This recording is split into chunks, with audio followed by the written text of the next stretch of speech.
जब हम constant pressure पर निकालते हैं तो आइसोबार बोलते हैं।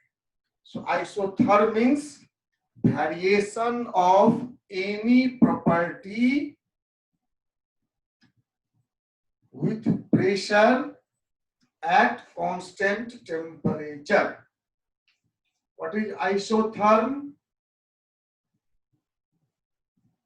Isotherm is variation of any property at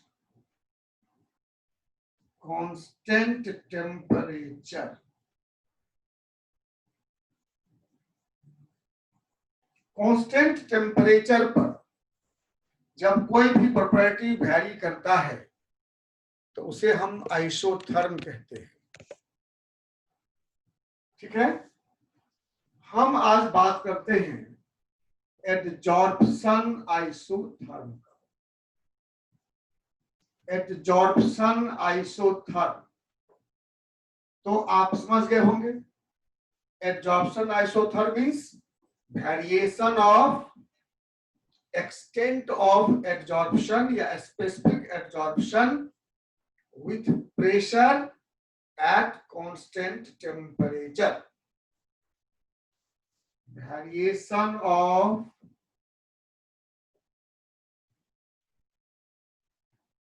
a specific adsorption, इसको x by m बोलते हैं, with pressure at constant temperature is called adsorption isotherm. ठीक है, variation of a specific adsorption x by m with pressure at constant temperature is known as adsorption isotherm.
दिख रहा है?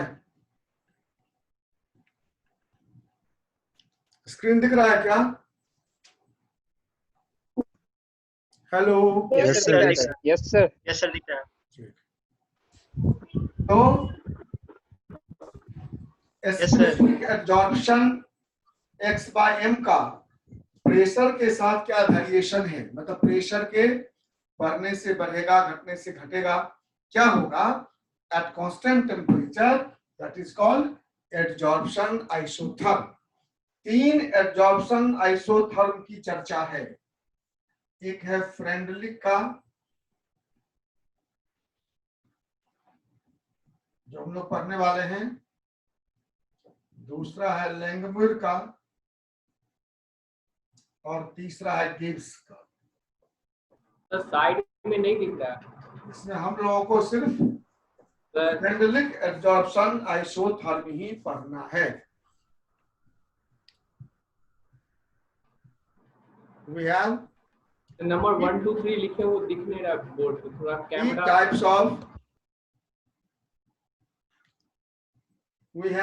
types of adsorption isotherm. First is given by Freundlich, second is given by Langmuir, and third is given by Gibbs. But we shall study only Freundlich adsorption isotherm.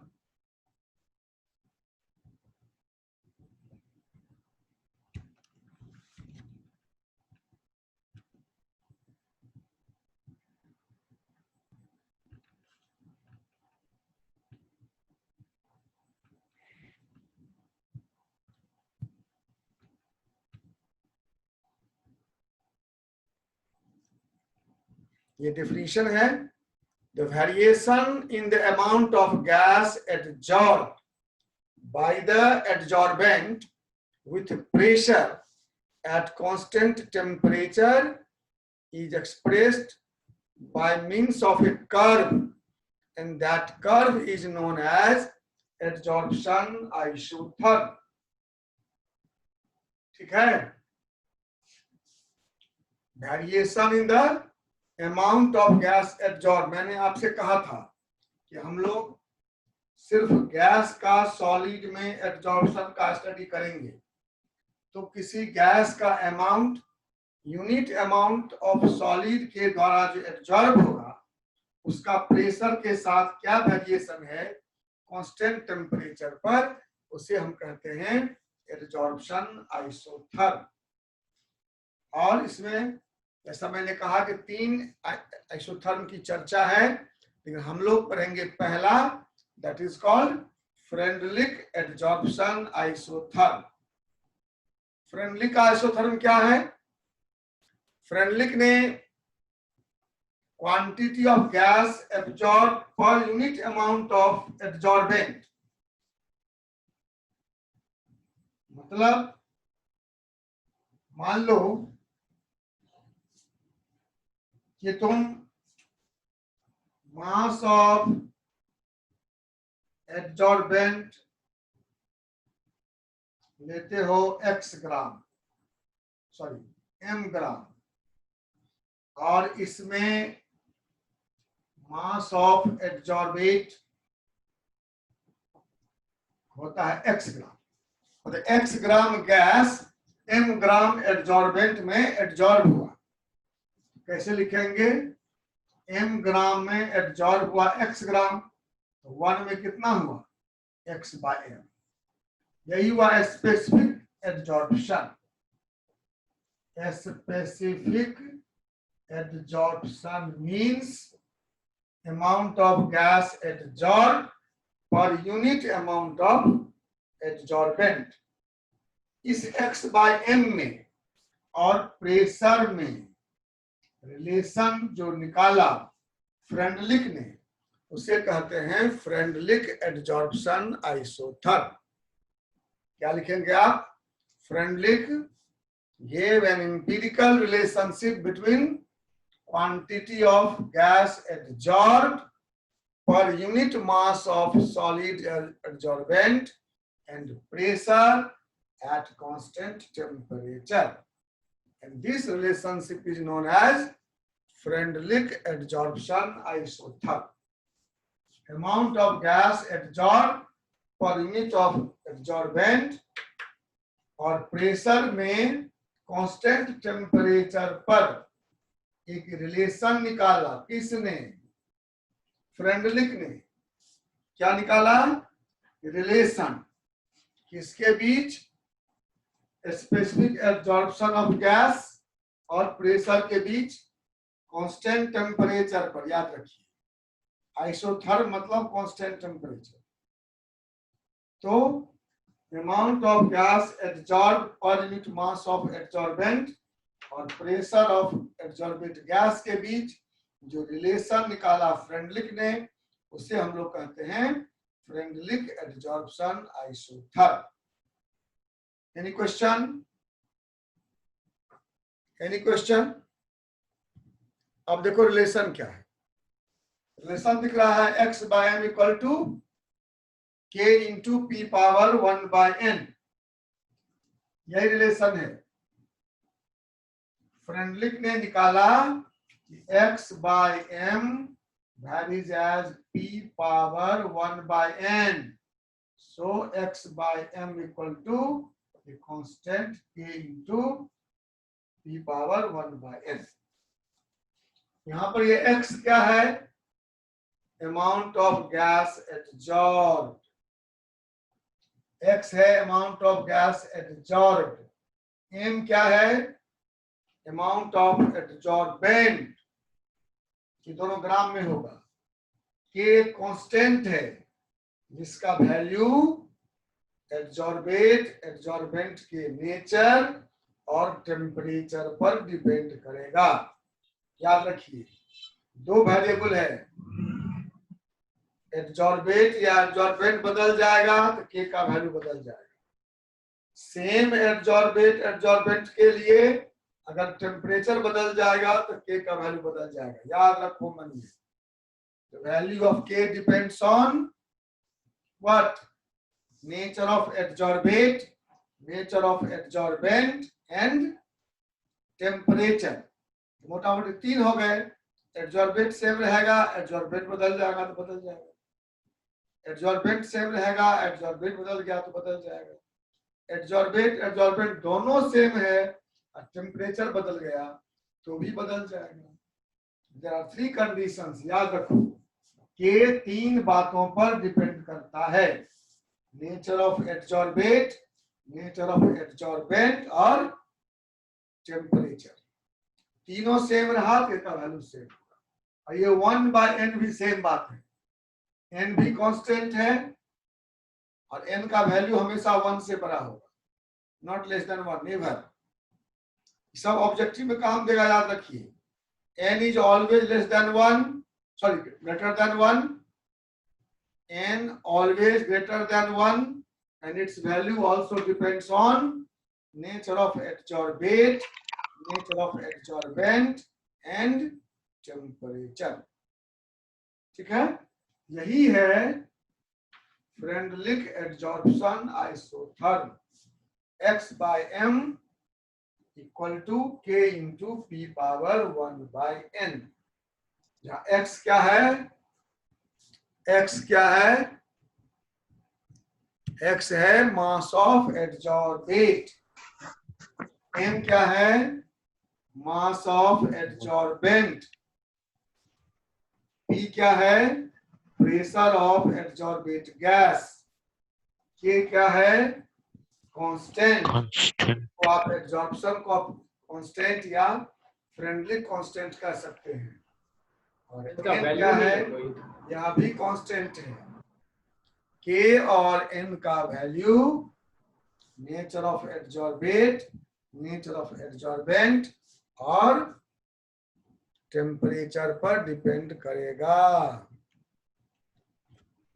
ठीक है, यहां तक कोई दिक्कत किसी को? जब हम ग्राफ खींचते हैं x बाय m और p के बीच, तो देखिए ऐसा ग्राफ मिलता है हमको। इस ग्राफ को देखकर कुछ गेस करिए आप लोग, क्या कहता है ये ग्राफ? हमने x एक्सिस पर लिया है प्रेशर और y पर लिया है x by m। y axis पर x बाय m लिए हैं और x पर प्रेशर लिए हैं, तो ग्राफ का नेचर कैसा है? ऐसा, मतलब प्रेशर बढ़ने से पहले एक्सटेंट ऑफ एब्जॉर्प्शन बढ़ता है और फिर बाद में जाकर कांस्टेंट होता है या घटने लगता है। और ये तीन ग्राफ देखे हैं, दिख रहा आपको? तीन ग्राफ तीन डिफरेंट टेम्परेचर पर है। T1 है कितना? 195 केल्विन और T2 है 244 केल्विन और T3 273 केल्विन। 273 मतलब टेम्परेचर बढ़ रहा है तो क्या होता है एब्जॉर्प्शन। देखिए मान लीजिए हम इस प्रेशर की बात करते हैं, इस डिक्रीज प्रेशर पर 273 पर इतना एब्जॉर्प्शन हुआ, 244 पर इतना एब्जॉर्प्शन हुआ और 195 पर इतना एब्जॉर्प्शन हुआ। देखो गौर से, ये है 273 वाला, ये है 244 वाला और ये है 195 वाला। कहाँ ज्यादा एब्जॉर्प्शन हुआ?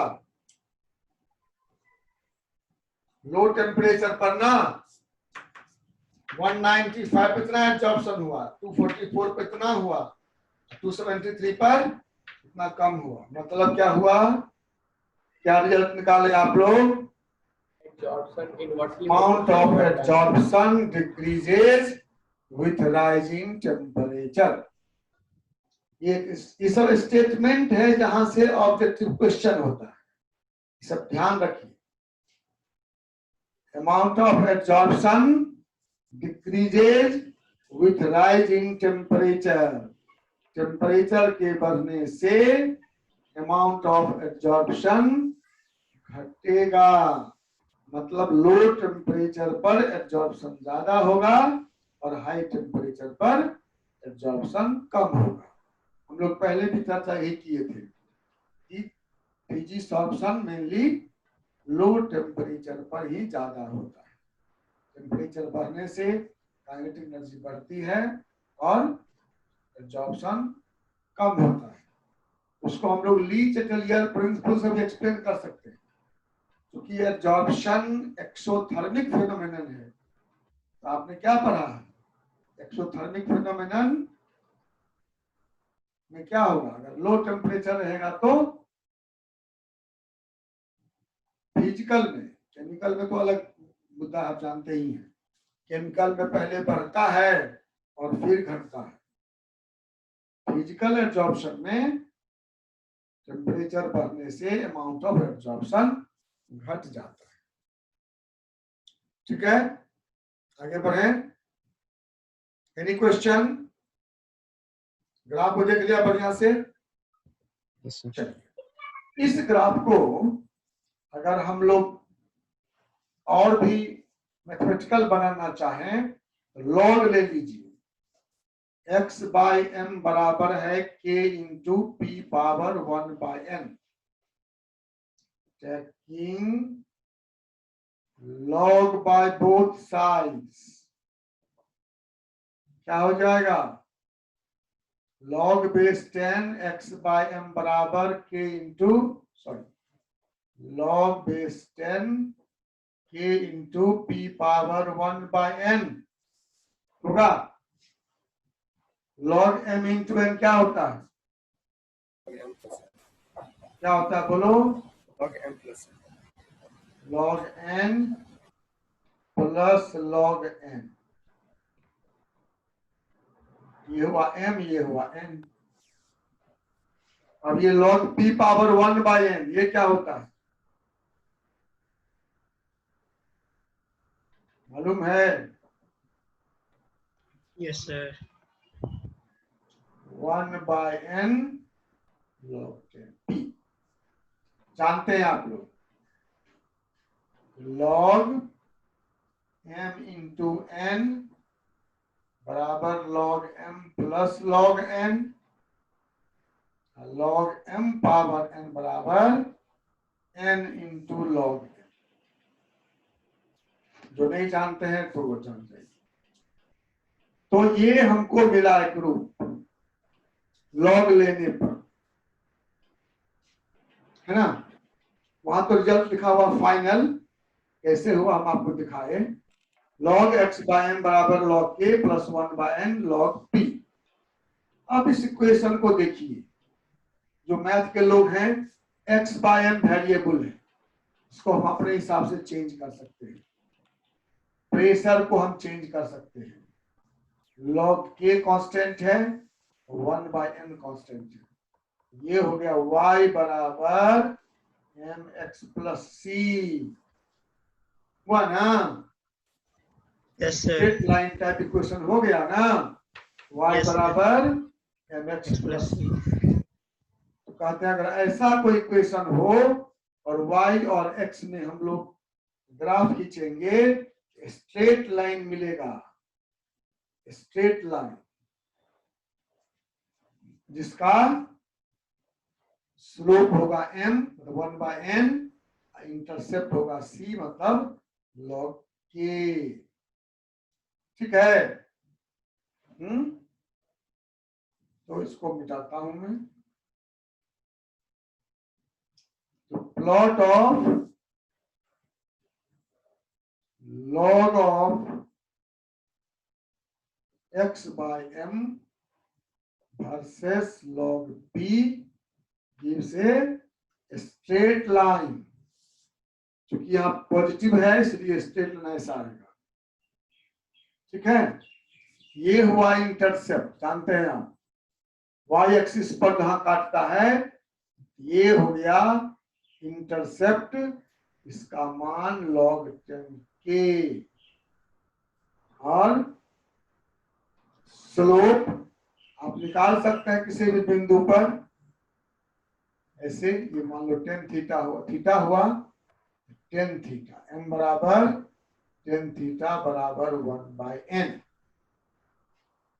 तो if we plot a graph between log x by m on the y-axis and log p on the x-axis, so we shall get a straight line.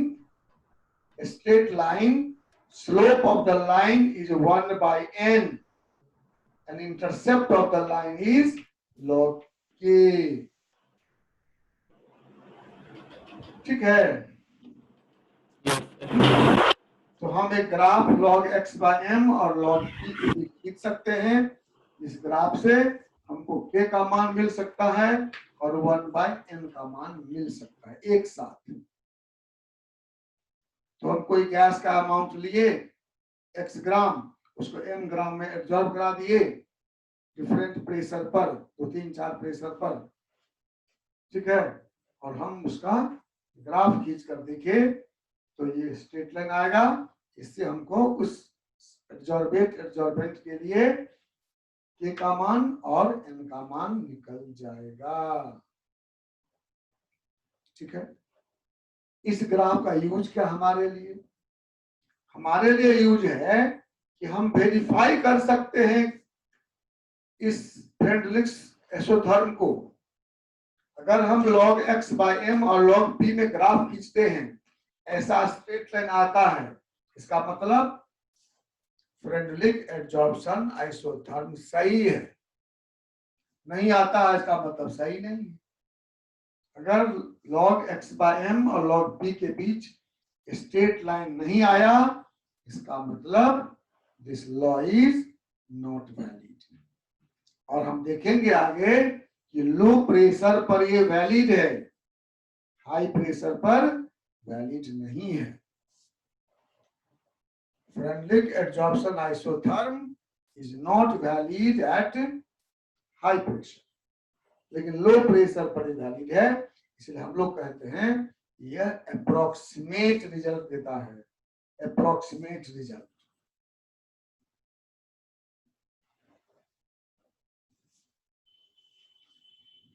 देखिए ना, आपने लिखा x by m बराबर k into p power 1/n।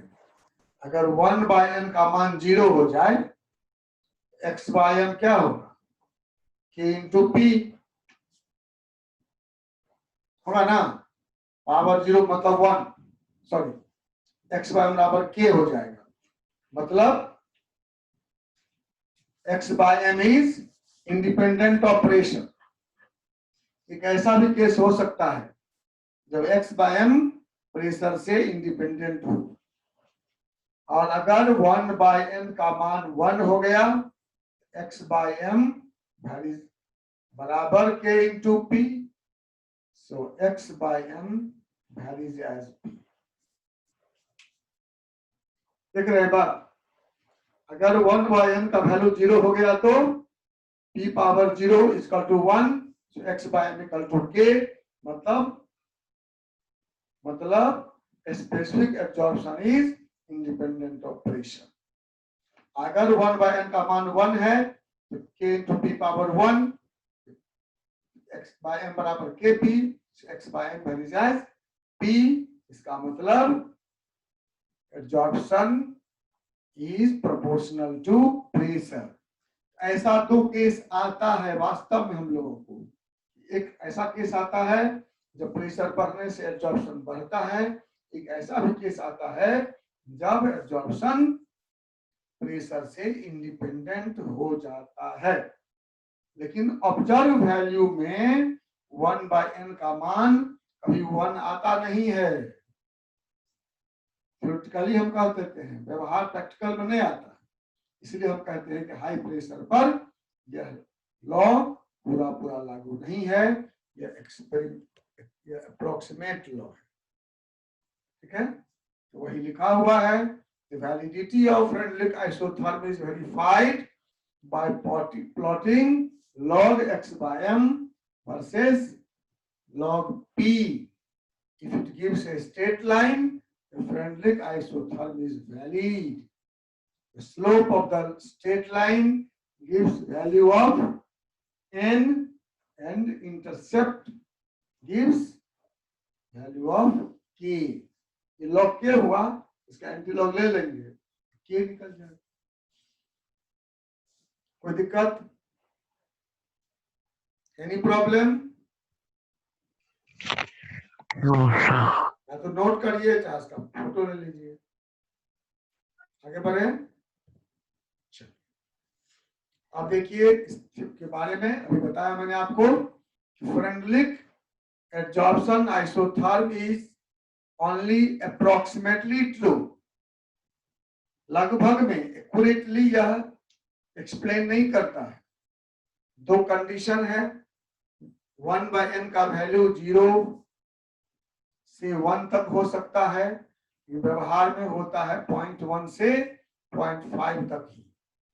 इसलिए हम कहते हैं यह लिमिटेड रेंज ऑफ प्रेशर पर ही वैलिड है, टोटल पर वैलिड नहीं है।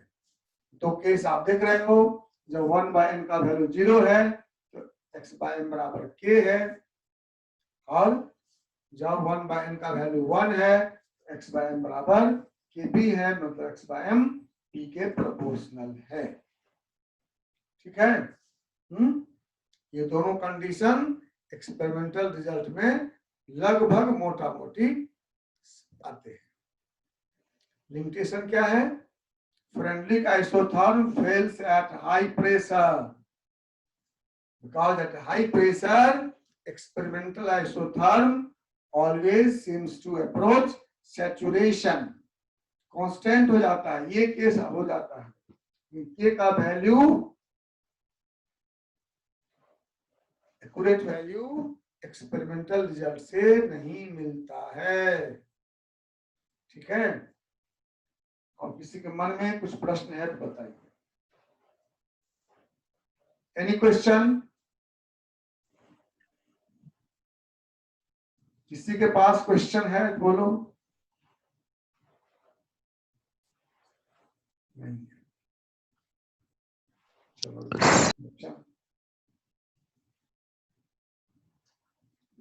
अब हम चलते हैं, ये था absorption of gas on solid. अब हम लोग चलते हैं absorption of solute from A solution. Freundlich absorption isotherm को हम सॉल्यूशन से एब्जॉर्प्शन में भी यूज कर सकते हैं। याद कीजिए, हम लोग पहला क्लास में क्या पढ़े थे कि चौक को डालेंगे इंक में तो चौक इंक को एब्जॉर्ब कर लेगा, है ना। तो that is absorption from solution. इसका 2-3 एग्जांपल आपके एनसीईआरटी में दिया हुआ है, जिसको हमने यहाँ लिखा है। पहला है कि चारकोल एसिटिक एसिड को एब्जॉर्ब कर लेता है। एसिटिक एसिड कहते हैं विनेगर। आपके घर में होगा सिरका, जो डालते हैं खट्टा, खाने की चीज में डालते हैं, सिरका सलाद में डाल देते हैं, तो चारकोल उसको एब्जॉर्ब कर लेता है। लिटमस, लिटमस सॉल्यूशन जो हम टेस्ट करते हैं एसिड बेस का, उसको भी चारकोल एब्जॉर्ब कर लेता है। तीसरा एग्जांपल है मैग्नीशियम हाइड्रोक्साइड। अगर मैग्नीसोन रिएजेंट डालते हैं तो वह ब्लू हो जाता है। ये भी इसीलिए होता है कि मैग्नीशियम हाइड्रोक्साइड का प्रेसिपिटेट मैग्नीसोन को अपने सरफेस पर एब्जॉर्ब कर लेता है। ठीक है, ऐसे बहुत से एग्जांपल आपको यूं ही मिल जाएंगे। किसी सॉल्यूशन में कोई सॉलिड को डाले तो सॉलिड उस सॉल्यूशन के सॉल्यूट को, ध्यान दीजिए, सॉल्वेंट नहीं, solute get absorb on the surface. Rasgulla को रस में डालते हैं तो रस पी लेता है, दैट इज नॉट एब्जॉर्प्शन। अगर कोई ऐसा मिठाई हो जो रस में से चीनी को निकाल के एब्जॉर्ब कर ले अपने ऊपर, पानी को छोड़ दे, दैट इज एब्जॉर्प्शन। चारकोल ऐसे ही करता है। किसी कलर सब्सटेंस में चारकोल डालेंगे, हम लोग बात किए थे, चीनी जहां बनता है, चीनी को ही शुद्ध करते हैं हम लोग, एनिमल चारकोल डाल देते हैं तो वह चीनी में जो कलर है उसको अपने सरफेस पर एब्जॉर्ब कर लेता है और जो घुला हुआ चीनी उसको छोड़ देता है।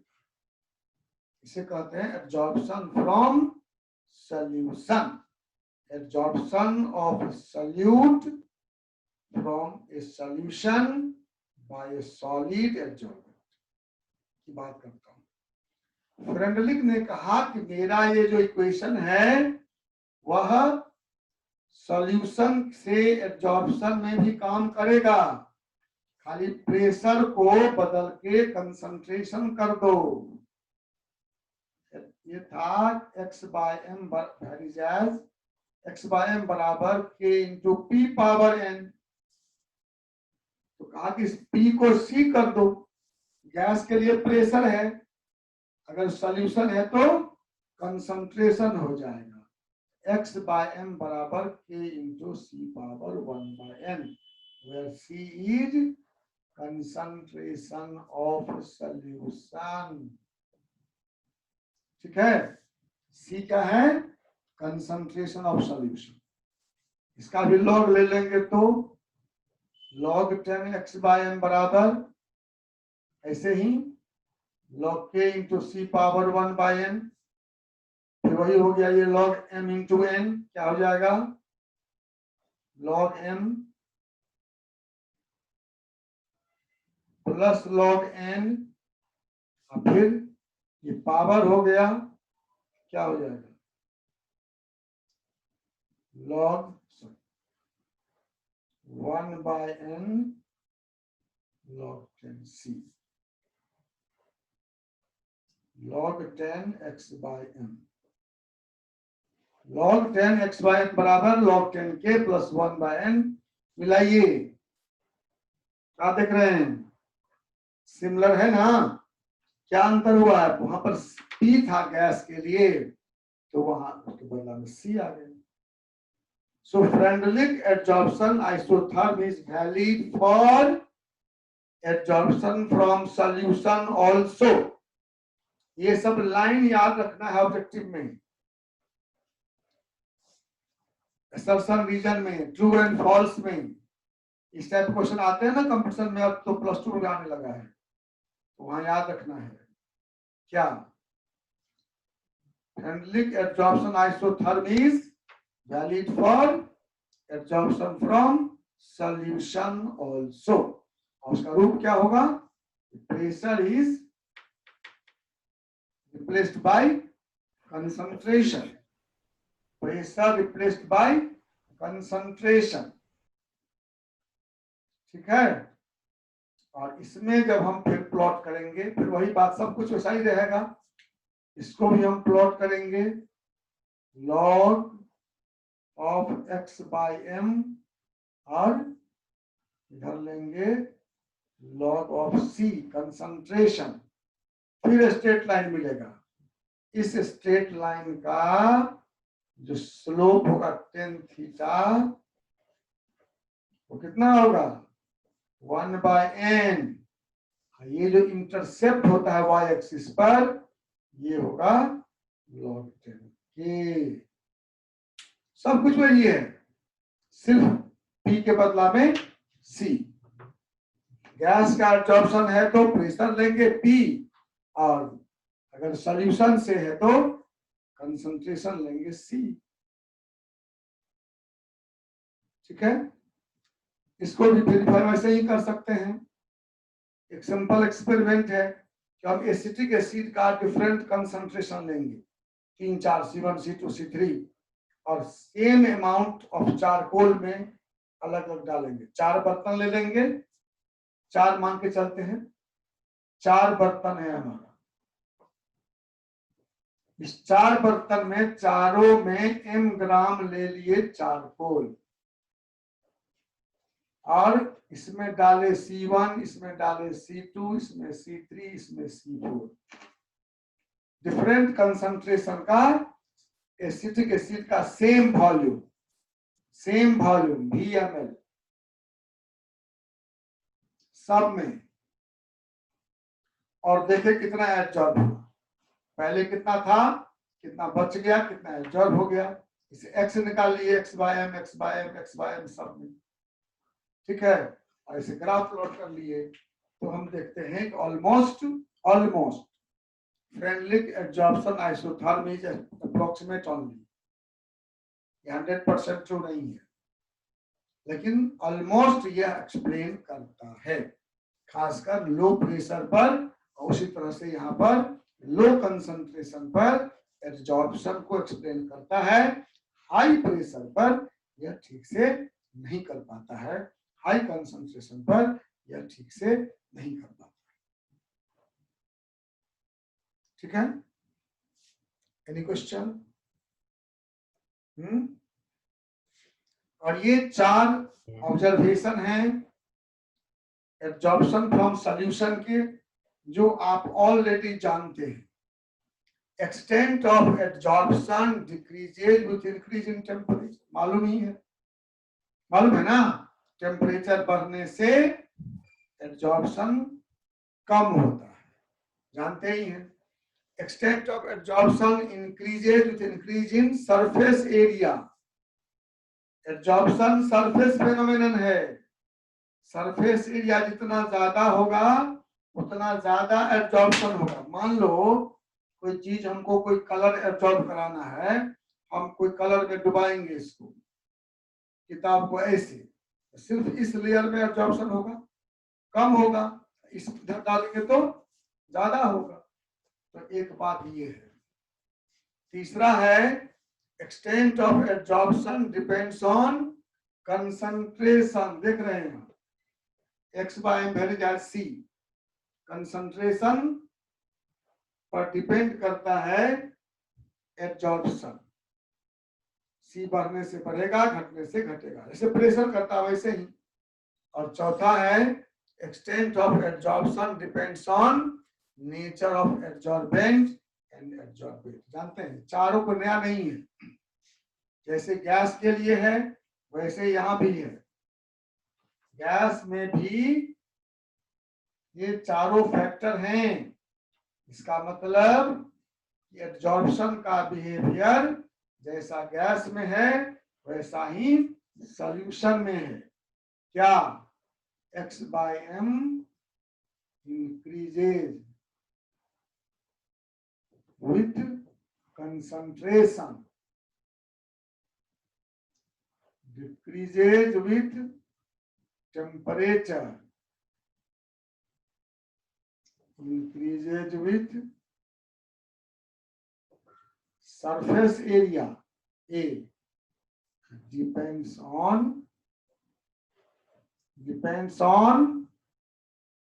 nature of adsorbate and adsorbent। लिखा हुआ उसमें, उसी को हम समरी किए हैं। ये गैस में भी होता है, गैस का एब्जॉर्प्शन भी प्रेशर बढ़ने से बढ़ता है, टेम्परेचर बढ़ने से घटता है, एरिया बढ़ने से ज्यादा एब्जॉर्प्शन होता है, और एब्जॉर्प्शन नेचर ऑफ एडजॉर्बेंट पर डिपेंड करता है। सेम एडजॉर्बेंट अलग अलग सरफेस पर अलग अलग एडजॉर्ब होगा, सेम एडजॉर्बेंट दूसरे अलग अलग एडजॉर्बेंट को अलग अलग अमाउंट में एडजॉर्ब करता है। ठीक है, कोई क्वेश्चन